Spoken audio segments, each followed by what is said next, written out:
enough to have pulled two people from our audience. Henry Byers, former FreightWaveser, now at KCH Transportation, and Jared Flinn of BulkLoads.com has decided to gracefully accept my invitation to sit here and talk about the freight market conditions and Freightonomics, and also just what's generally going on, I think, in the economic environment. Now, both of you, I've known you both for a very long time now.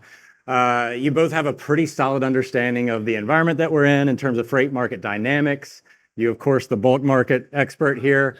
I definitely want to get your take on a few of the commodity type situations. We've had this trade war. The domestic market has clearly been disrupted by that. But Henry, I want to go to you first and just kind of working at a brokerage, 3PL, living the life. Living the dream of a broker. You were our maritime expert, though, so I definitely want to ask you a maritime question here in a minute. But the first thing I want to ask you, Henry, is from a 3PL perspective, this freight market dynamic, are you feeling any kind of, Craig and I sat up there this morning and talked about how there was some undulation in the market, but it wasn't like a strong signal. What's going on in the 3PL space? Oh yeah, it's getting frothy. It's getting choppy. I mean, if you look at rejections, we're certainly feeling it. It's pockets, right? It's a little bit seasonality, some things that you would expect, but there's some pockets that you wouldn't expect. Markets like Indianapolis, ripping in ways we haven't really seen. And then you've got things like long haul. Loads going out of Ontario, California, right. SoCal, stuff that we would love this time of year.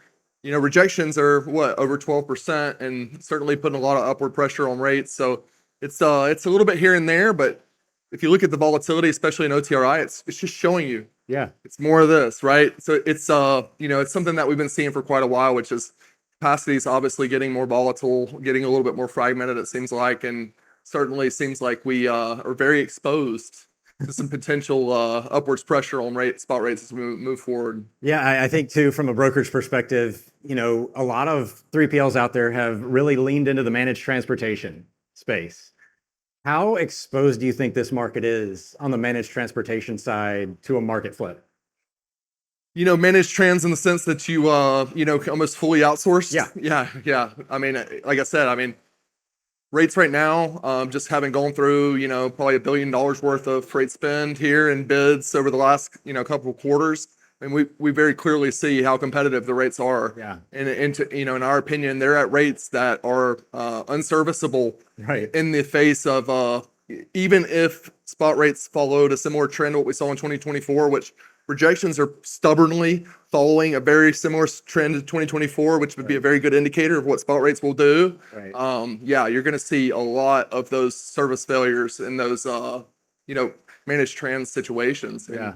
And, budgets are highly exposed. I think JB Hunt put it well when they said that certainly should have a contingent budget at hand. Yeah, we were talking to Spencer Frazier yesterday. He gave a really good talk about contingency for shippers. Now, Jared, the bulk market, yeah, we kind of treat it differently. It's like a little, it's on the side of the dry van. It gets all the attention. It's the flash and circumstance over here. How are things going in the bulk market? Do you feel things similarly that we feel in the, kind of the dry van, refrigerated, flatbed sector, or does it operate truly independently? To be honest, it's completely opposite of the dry van, reefer, flatbed market. Right now, bulk is probably at its all-time highs, to be honest. Really? And I wouldn't say all sectors of bulk. We're focused on agriculture. So right now, it's mid-October. We're in the grain slot of harvest. Right. So there's a lot of pressure on trucking right now, capacity. But what we're seeing, everything from infrastructure, roadway jobs, that puts pressure on bulk, all the way from the recyclable industry. Right. We're seeing a lot of pressure there. So, I wouldn't normally say this, but bulk is a great place to live right now. It really is. Getting into the bulk game, though, requires, there's more barrier to entry there. There is. It's a specialized service. The trailers cost exponentially more than a dry van trailer. And clearly there's more niche services too, correct? Yeah. So if you look on the liquid side, obviously your trailers, you're starting, 150 to 200,000. So a lot more expensive than a van reefer. Yeah. A lot of the grain trailers are used, probably 60, 70 range. Mm-hmm. But I think more than anything, it's really getting in the door to a lot of these clients. We're talking with big agribusiness shippers. Right. There is some freight brokers in the bulk space, but I would say in the space that we're dabbling with, it's maybe less than 20% of what we're dealing with. That 80% is direct shipper to carrier loads that we're dealing with. So tell me a little bit, like the trade war obviously has Yep. been the big story of 2025. And you deal with a lot of the raw inputs and of course the soybeans getting a lot of the headlines there, but we're in the middle of grain season or at the end of grain season now, I guess. How is that? Do you think that's had a noticeable impact? In my 20 years in the grain industry, this is what's interesting. It's not so much the trade wars as it is, we're more against just natural disasters is what we're facing with. So if there's ever a drought one year or floods or hurricanes, that's when we see disruptions in the grain markets. But the thing is, whether corn's $4 a bushel or $2 a bushel, the farmer's still going to keep producing, and that corn's got to get moved through the supply chain. Right. So it's got to utilize trucks through that whole method: trucks, rail, barge, vessel. So really, we're shaping up to have another phenomenal harvest year. Okay. And even as technology keeps evolving in agribusiness and especially the crops, we haven't really seen, I mean, knocking on wood, a harsh, really a short supply of the grain market. Right. So yeah, we keep pumping out. A lot of our carriers are really being rewarded right Would now. you say this is like an elevated demand year or from a harvest standpoint? I would say it's consistent with most Okay. years. Yeah, it's about the same. I just think what we're seeing, and I'm on the road all the time visiting with clients all across the United States. So I'm in Washington, I've been out in Washington, Oregon, all the way up to Pennsylvania. And the people that I'm talking to in bulk space, they're continuing to add capacity. Nobody is stopping or nobody's Really? short. Yeah, these people are trying to find more drivers. They're purchasing more trucks. So Henry, do you think they're coming from our space? Well, I mean, you know, and if I can ask a question myself, honestly, I mean, this was super interesting because if thinking about conversation we heard last night with Leland Miller and you know the China beige book and hearing what's going on the ground in China, I mean, a big byproduct of this trade war would be that you know China's not buying our soybeans. Yep.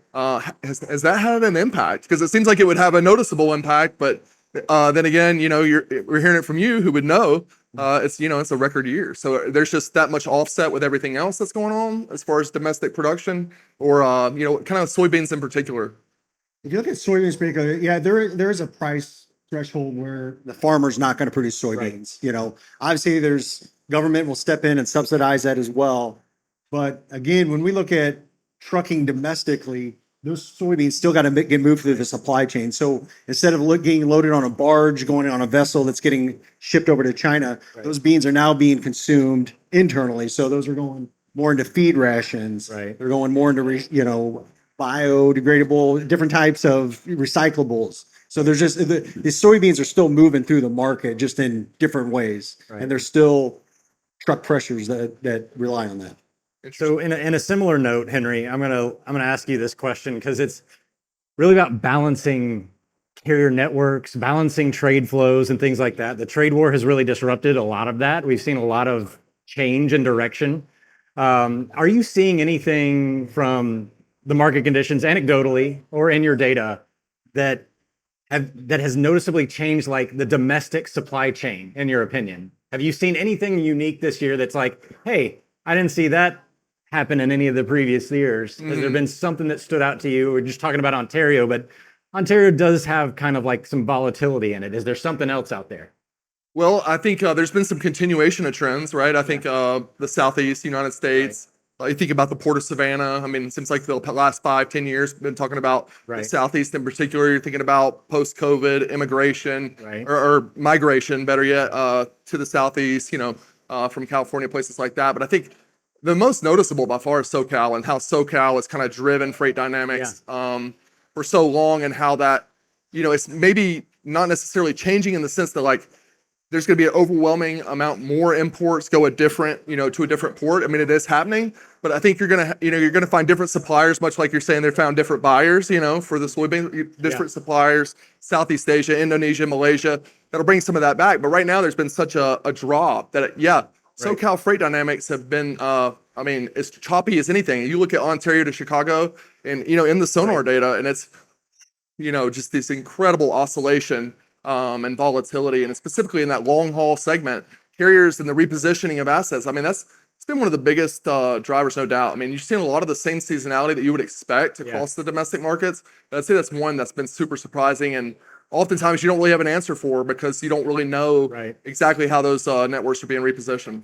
Did you see anything after the Serbian news came out? Did you see anything specifically that week?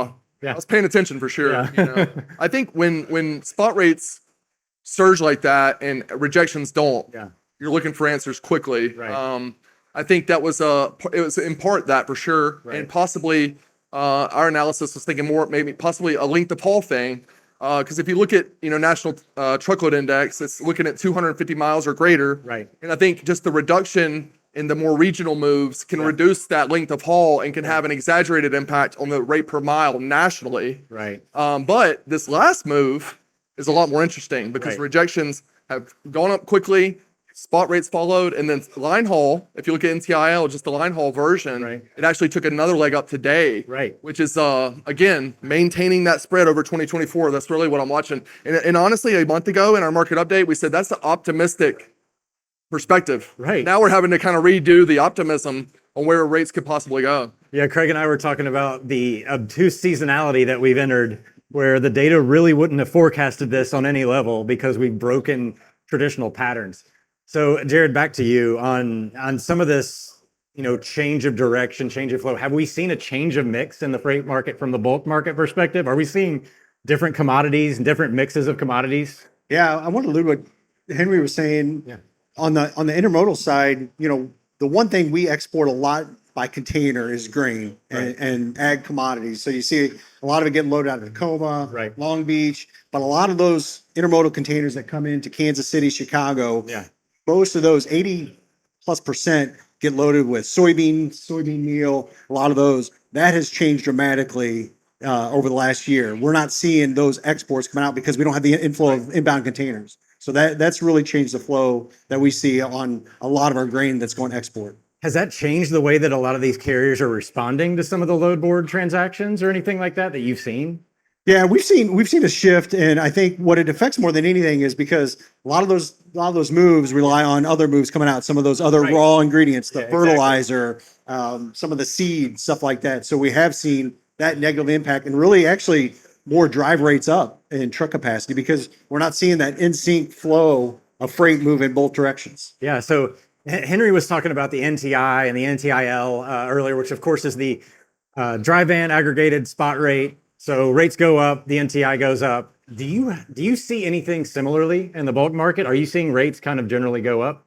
We see them go up, but the best analogy I always say, when you look at dry van, you're doing this. Yeah. When you're looking at bulk, you're doing this. You don't see the swings. Really? You really don't, unless, like I said earlier, you see some kind of natural disaster. You see a hurricane in the south that disrupts freight flows. Then you really see a big swing. But other than that, it's really. What are some examples? Like, what is one of the worst natural disasters you've experienced? I can still remember back in Hurricane Katrina. And again, it tightens all capacity and all supply chains. But you think about this, one thing, a lot of our bulk carriers, what's needed in those hurricane disaster areas, it's bulk haulage. It's guys coming in there with walking floor trailers, live bottoms, big open dump trucks. And that's what our guys do. So that puts a considerable amount of constraint when we deal bulk. So they leave the market to go and do other things. They migrate all the way, and we see it dry up. It was interesting, Henry, you say this. You would think trucking's trucking, right? And if it's hot in bulk, why don't you see this migration of dry van, reefer? And there is constraints on the equipment types, but it is interesting that you don't see that flow over versus. I mean, I would think dry van, reefer, flatbed. I think that kind of moves back and forth, but we just don't see it on the bulk. And it's a different industry. A lot of our bulk guys, the mileage, we don't have a lot of over the road guys. So most guys are under 200 miles. But that's generally like a preferable, like you're home every night. It is, but I think people aren't quick to change their habits. Okay. So I don't think that person's quick to say, hey, I'm willing to change and this is going to be my lifestyle, then switch back to over the road. Yeah. So on that same note, like when in the dry van and refrigerated space specifically, we've seen that hit to immigration. Did the bulk community see a similar hit, or was that not even really a thing? It feels like a more stable environment. It's stable, yeah. Because again, you don't really see And I think this goes back to even like the brokerage side of things. We don't have the percentage of brokers in this market. Yeah. And I'm not saying that there's higher immigration or immigrant workers because of that, but on the bulk, it's a little more insulated. So you have the same guys kind of working with the same shippers. So to have kind of a new market of drivers come into that market, we haven't seen it that much. Man, that'd be wild if we didn't have that. But yeah, and of course the truckload market, dry van and refrigerated is pretty fungible on the driver's side. Honestly, we had a question this morning about the flatbed, saying why was that more? It seemed more insulated from the immigration stuff, and it's similar to bulk loads, I think, or bulk driving is in the way that a lot of that shorter length of haul freight. It's more regionalized. You don't get the over the road, so they're not hitting the stations in a lot of these states that are being targeted. The blue states are clearly more targeted here. I don't even think it's the human to human exposure. Yeah. You know, in the dry van world, a lot of those drivers aren't interacting with the DCs or wherever they're delivering to. Bulk space, I mean, you're delivering to a feed mill, you're delivering to a food manufacturer, you're delivering where you have to get out, and there's more human to human interaction. Yeah, it's very similar. Now, I'm not going to say that the bulk side is similar to the flatbed side, but it's similar in that Very sense, similar. because the flatbed rates are extremely volatile. Henry, have you been moving any flatbed? What have you been? What's your take on the big three there in terms of dry van, refrigerated, and flatbed? What have you seen? Just in terms of the volatility or Let's just call it the lack last of couple of exposure? weeks. Okay. Yeah, I mean, it seems like flatbed's been pretty stable. I mean, I would say that flatbed actually had a pretty nice little rip at the beginning of the year. Yeah. Late Q1, early Tariffs, Q2. yeah, really had a hit. Flatbed rejections went, parabolic. So that was pretty interesting to watch. So I think when you have a situation like that and you think about the mix of like you're kind of referring to, I mean, the people who are actually driving the flatbed loads around, maybe a few more came on. It was maybe a small, some new entrants into that side. But demand hadn't really dropped off a ton in that space either. So it's kind of it's a bit different. I mean, I think it's overall, it's been a decent flatbed year, I think, a little bit, especially the first half. It seemed like it started off with a bang. You had the tariffs kind of hit, and that drove a lot of cross-border freight. Yep. As people were trying to pull things back into the country. I think we saw a huge push from Canada, coming down there when we saw the first round of tariffs on Mexico and Canada. And then it kind of settled out from what it looked like from the data perspective. And I think that's fascinating because the flatbed market also, kind of like the bulk market, those drivers work. Not that the drive-in and refrigerated don't, but anybody that's seen it knows what I'm talking about. They have to get out and do the straps. They don't go to a lot of docks. Yep. It's a lot of job sites. It's a lot more demanding in general work. It doesn't necessarily mean that it's going over the road. So it is interesting to me that that's been more seemingly insulated in the last couple of weeks. I think Craig's point this morning was that it's not going to be in the long term. And I guess, Jared, back to you here is, if we see kind of this driver capacity issue turn, and people are clearly going to watch the Freightonomics podcast and know they can go to the bulk, they can get in the bulk game and start driving for bulk and be home every night. Do you think that there's going to be any kind of outside influence there from the rest of the truckload, the Class 8 driver space? Yeah, I mean, I think there's a point where you're going to have drivers. I mean, if they can't make the numbers work in the general freight space, they're going to find out where they can. Yeah. And I think bulk is a natural fit to that. The one thing I'll say this, and just not to paint a rosy sky, and bulk does get its ebbs and flows. And I think the other thing too, that we do see some winter work, stuff like that. We get some pretty lows where these guys do switch. We do see some guys, you bring a flatbed. Bulk space is, a lot of our guys have flatbed. It's kind of a good hedge on the bulk space, because typically in your late winter, early spring, when landscape season, stuff like that starts moving, a lot of these guys will unhook to the bulk trailer and hook onto the flatbed and start moving that. One thing I was going to bring up too, I travel a lot. We do a lot of content videos promoting our industry. We were at one of probably the largest hopper manufacturer this summer. Tempty trailer in David City, Nebraska. We did a whole tour of their factory. And this is bulk space, so it's not going to be the scale of van, but they were they're producing 28 trailers every single day, and they have orders for months and months And out. those are very expensive trailers. We're talking $80 to $100,000 trailers. When we were there, and this video will be released soon, the trailers that they were building when we were there were specifically for the fracking industry. Yeah. They had one customer order 500 trailers, and I think that they're predicting another big boom in the oil and gas just to keep up. So, oh man, we need an index for that. We do. we need an index for that kind of trailer activity. So, is there an outside influence from the oil and gas industry in bulk that we're missing that we need to like look out for? We do, and that's changed over the years too, because and I've been through like two of these booms in the oil and gas industry. Was it in 2016? 2016 was the other, yeah. You had a lot of frac sand moving on bulk trailers, truckload trailers. A lot of that's moved to rail. Right.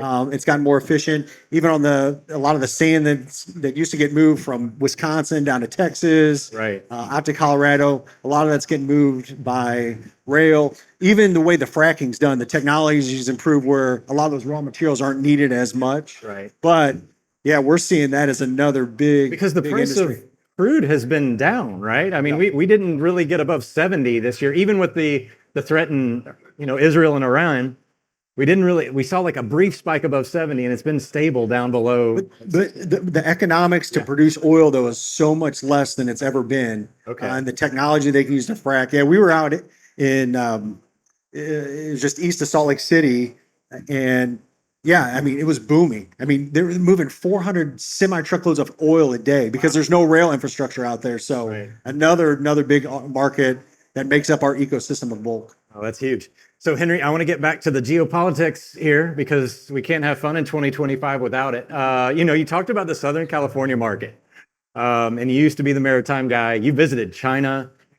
You're fluent in Mandarin Chinese. But I can get around in a taxi, maybe. Yeah. So you talked about Southern California freight market. Now, this is the epicenter of containerized freight in the United States. It's like the gateway. Do you think that there's going to be any significant shifts in this space? As we move forward, there's clearly still like kind of a fog of war around a lot of this stuff. Like we don't really know if we're going to see supply chains meaningfully shift. India has a 50% tariff still on it. Mm-hmm.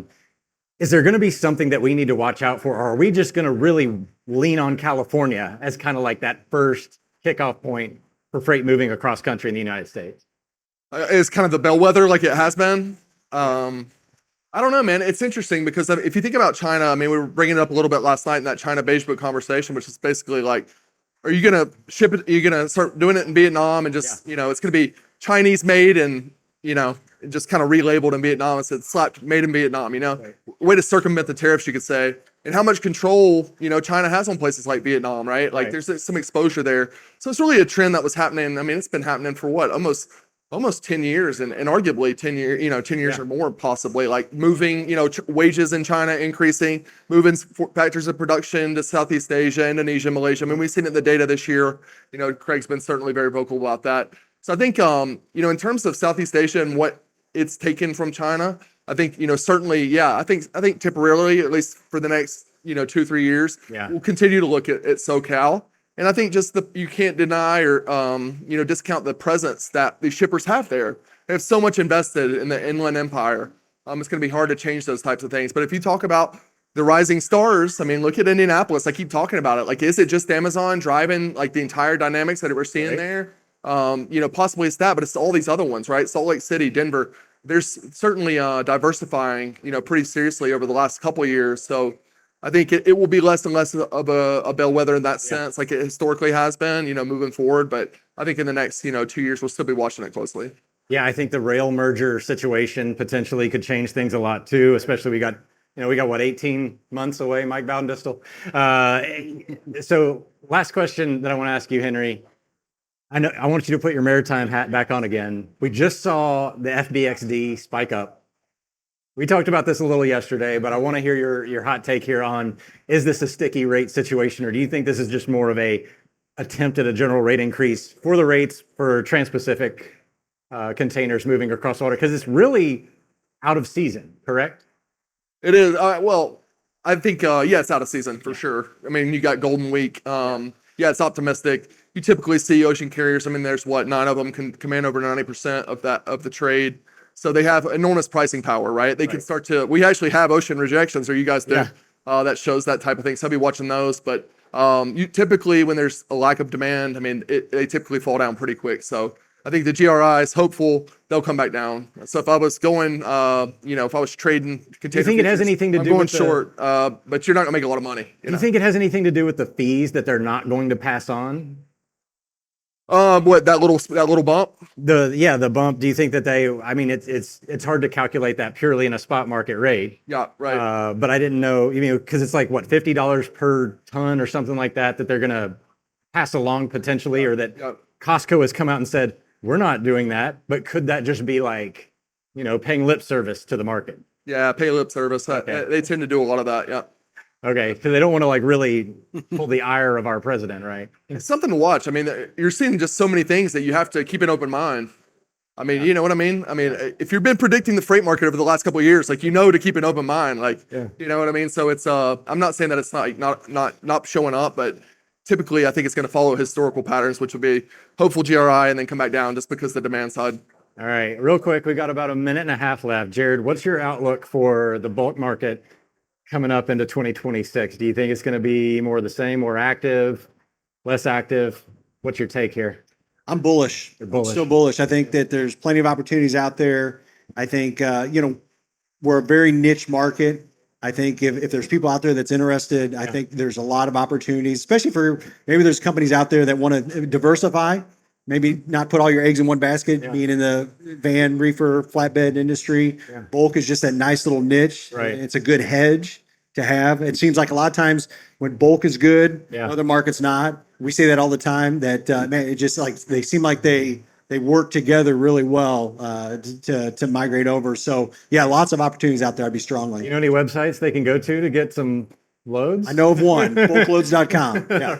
Henry, you got 30 seconds. I want to hear your hot take. You remember Anthony Smith used to say, I'm going to leave you with one hot take at the end of the day. What's your hot take for 2026, man? For 2026? Yeah. Or the rest of the year. I don't care. Yeah, no, I mean, for the rest of the year, the hot take is that, we maintain that spread and spot rates above last year. So positive year over year and, following that sharp trend up. I mean, that's a hot take for sure, Gonna keep going, huh? Yeah, and then I think for 2026, it's, more of the same in terms of the trade war would be the hot take. Yeah. I think if you listened to it last night, he thinks that, the tariffs will keep coming no matter what. So the volatility will remain, and that's certainly going to be a drag on demand. So not super optimistic going into 2026, but hopeful we might see some upwards rate pressure. Rates up. Bulk load market is still rocking and rolling. That'll do it for us here at F3. Thank you all for tuning in, and have a great week.